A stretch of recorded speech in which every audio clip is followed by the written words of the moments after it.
Alright, so I have a couple of topics that I want to talk about in this video. The first one will be me debunking the idea that games have never been cheaper. So that's going to be fun. The second one, I'm going to give my thoughts about the Fallout TV series that's apparently in the works. And then I have an announcement for the channel. So with that being said, that's the end of this section. We'll get into the first topic after the cut.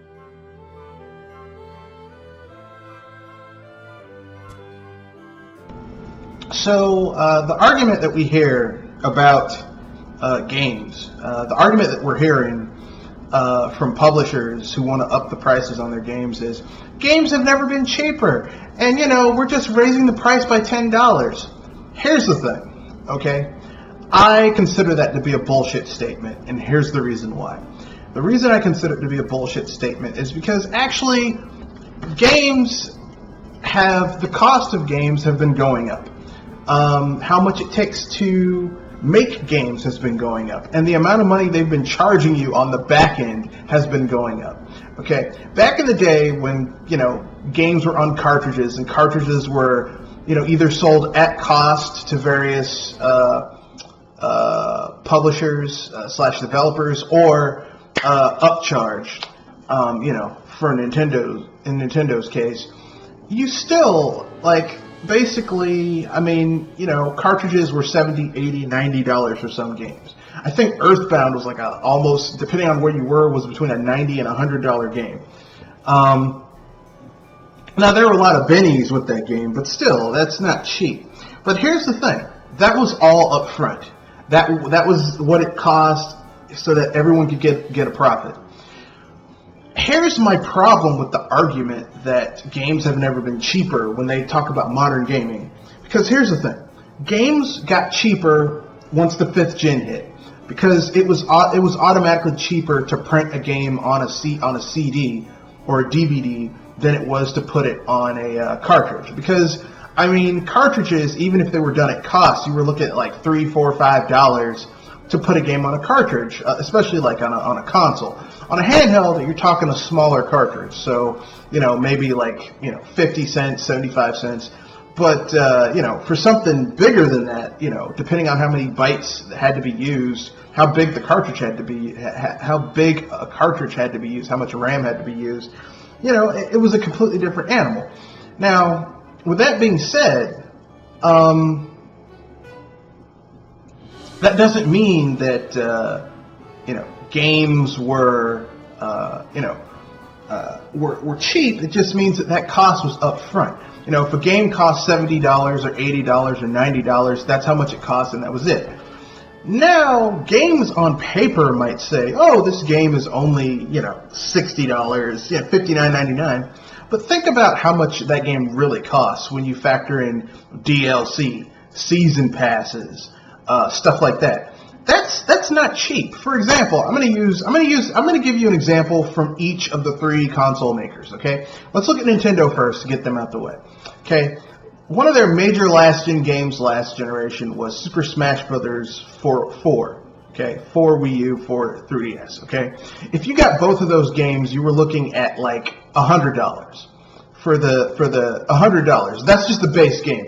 If you got the second game with the GameCube controller and the GameCube adapter, it was like $90 plus tax. So let's just say 90. Let's say plus tax. Let's just say 100. Okay. So $100 for just that one game, plus another 40, or is it 50? Let's say another 50 for the 3DS version. That's just the game. Then you factor in all the DLC, which let's say is another $100. So that's a $250 game. All right.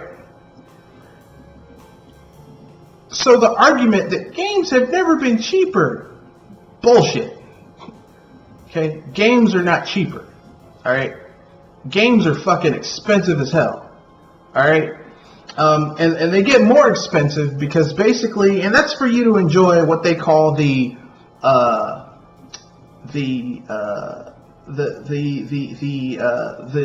best version of a game. You got to go through all that shit. The argument that games have never been cheaper, that's bullshit. That's total and complete bullshit. Let's look at something from Sony, right?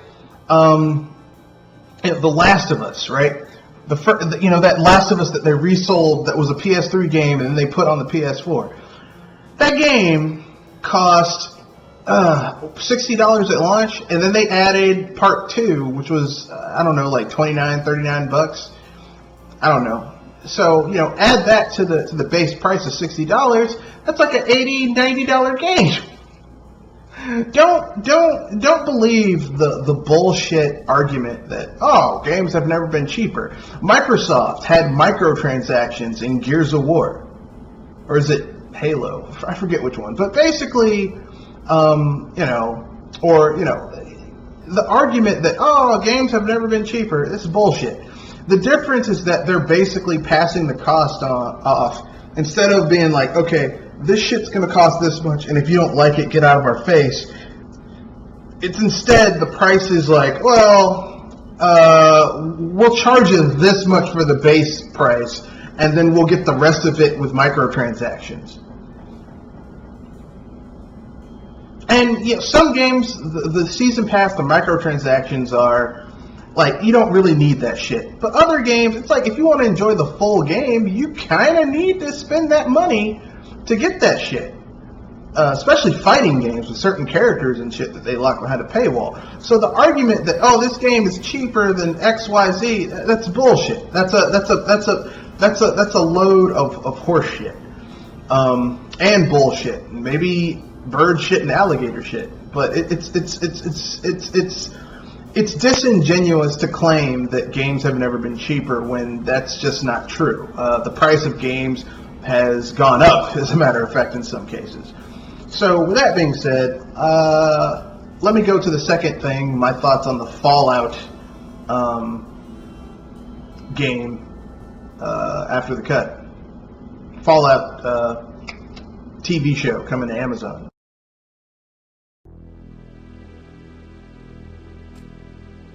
So my argument is pretty simple. Fallout, it's okay. I wouldn't really want to see it on a TV show. It depends on who they have writing it. Right now they have the people behind Westworld on HBO, but the Westworld TV show kind of sucks. So seeing Fallout being written by people who can't really write interesting characters. And Fallout is all about, when it's done well, is all about interesting characters and memorable events. And the fact that, it's like Bethesda's involved with the shit, and Bethesda is trash. Todd Howard is trash. So, I'm kind of like, I don't really give a shit at this point. So, with that being said, my thoughts about the Fallout thing is, it's probably going to suck. It's probably going to be an interesting concept, badly utilized, and it's probably going to wind up sucking. But I could be wrong, but probably not. It's hard for post-apocalyptic shows to hold up steam. They either get sappy, young adultish, or it's just too dark. It's hard to reach that happy medium. But that's just my opinion. Tell me your thoughts in the chat section. What you think? Next segment, the conclusion and wrap up and announcement after the show, after the cut.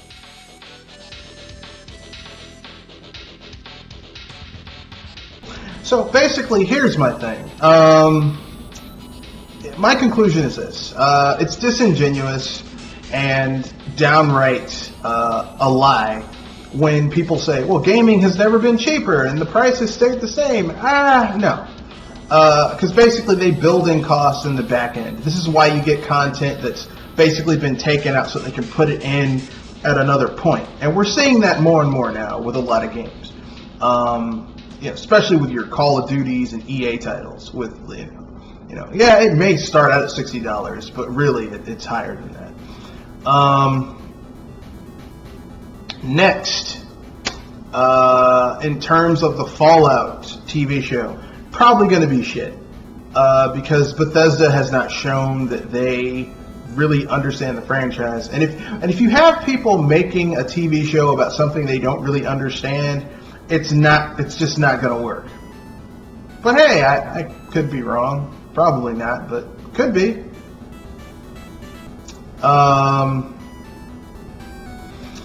So, let's see, what else? Oh, yes, announcements. So, basically, you can reach the channel at mrredfoxbsbusters at gmail.com.